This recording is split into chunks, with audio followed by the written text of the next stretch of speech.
ৰঙিয়াত পৌৰ নিকায় কৰ্মচাৰীসকলৰ সৰ্বাত্মক ধৰ্মঘট কাৰ্যসূচী ৰূপায়ণ সদৌ অসম পৌৰ নিকায় কৰ্মচাৰী সন্থাৰ আহ্বান মৰ্মে ৰঙিয়া পৌৰসভাৰ কাৰ্যালয়ৰ সন্মুখ ভাগত পৌৰসভাৰ কৰ্মচাৰীসকলে চাকৰি নিয়মীয়াকৰণ আৰু দৰমহাসমূহ আদায় নিদিয়াৰ বাবে চৰকাৰক আহ্বান জনায়। ৰঙিয়াত প্ৰতিকূল বতৰকো নেওচি এইসকল পৌৰ কৰ্মচাৰীয়ে নিজৰ প্ৰাপ্য বিচাৰি এনেদৰে আন্দোলনত যোগ দিয়া পৰিলক্ষিত হৈছে। আজি আমি সদৌ অসম পৌৰ কৰ্মচাৰী সন্থাৰ আহ্বান মৰ্মে ৰঙিয়াও আমি সকলো কৰ্মচাৰী একলগ হৈ আন্দোলন কাৰ্যসূচী ৰূপায়ণ কৰিবলৈ চেষ্টা কৰিছোঁ। আৰু আমাৰ মেইন দাবী হ'ল আমাৰ 2013 আৰু 2021 চনত চৰকাৰে চৰকাৰীকৰণৰ কৰাৰ কাৰণে আমাক প্ৰতিশ্ৰুতি দিছিল, নটিফিকেশ্যন দিয়াৰ কথা আছিল। আজিলৈকে কোনো এটা পদক্ষেপ লোৱা নাই, যাৰ ফলত আমি আজি আন্দোলন কৰাৰ ইচ্ছা নাথকা সত্ত্বেও আমি আন্দোলন কৰিবলৈ বাধ্য হৈছোঁ।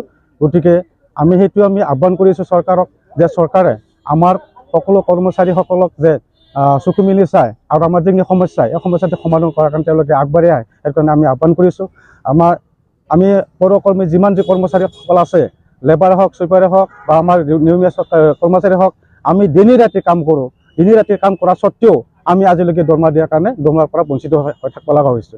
যাইতো আমি কিছুমানে কয় আমি পেটত গামছা বান্ধি পেলাই আমি যে আছোঁ বা আমি কাম কৰি আছোঁ, যে আমি এতিয়া ল'ৰা ছোৱালীৰ কাৰণে খৰচ বন্ধ দিব পৰা নাই। যিহেতু পূজা আহি আছে, পূজা উপলক্ষে আজিলৈকে আমি ল'ৰা ছোৱালীৰ কাৰণে বা বজাৰ কৰাৰ কাৰণে আমি এটা চিন্তা বা ভাৱ ল'ব পৰা বাধ্য হোৱা নাই। যাৰ ফলত আমি দুখতে আমি এই প্ৰতিবাদ কৰি আমি আন্দোলনৰ কাৰ্যসূচী গ্ৰহণ কৰা বা ৰূপায়ণ কৰাৰ কাৰণে আমি যোগদান কৰিব বাধ্য হৈছোঁ। গতিকে আমি আহ্বান কৰিছোঁ চৰকাৰে অতি সোনকালে পৌৰ কৰ্মচাৰীসকলত যিমান যি কৰ্মচাৰী আছে সেইসকলক যেন চৰকাৰীকৰণ কৰি আমাৰ ভৱিষ্যত যেন উজ্জ্বলৰ কাৰণে কামনা কৰি যে সেই কাৰ্যসূচী গ্ৰহণ কৰে, সেইটো আমি আহ্বান কৰিছোঁ।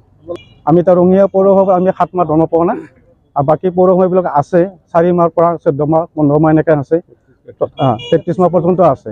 ত' টাউনৰ যি কাম কৰিব যিটো মানুহে নকৰে সেই কামটো আমি কৰিব লগা হৈছোঁ। যিহেতু কোনো মানুহে কৰ্মচাৰীয়ে যি লেতেৰা বস্তু চাফা কৰে, যি বস্তু কৰিব নালাগে সেই কামটো কৰি আছোঁ, তৎসত্ত্বেও আমাৰ চৰকাৰে আমাৰ প্ৰতি কোনো সমাধান কৰা বা আমাৰ সমস্যা সমাধান কৰাৰ সদিচ্ছা প্ৰকাশ কৰা নাই। সেই দুখতে আমি আজি সদৌ অসম পৌৰ কৰ্মচাৰী সন্থাৰ আহ্বান মৰ্মে আমি আজি ৰঙিয়া পৌৰসভাই এই আন্দোলন কাৰ্যসূচীত যোগদান কৰিব আৰু ৰূপায়ণ কৰাৰ কাৰণে বাধ্য হৈছে।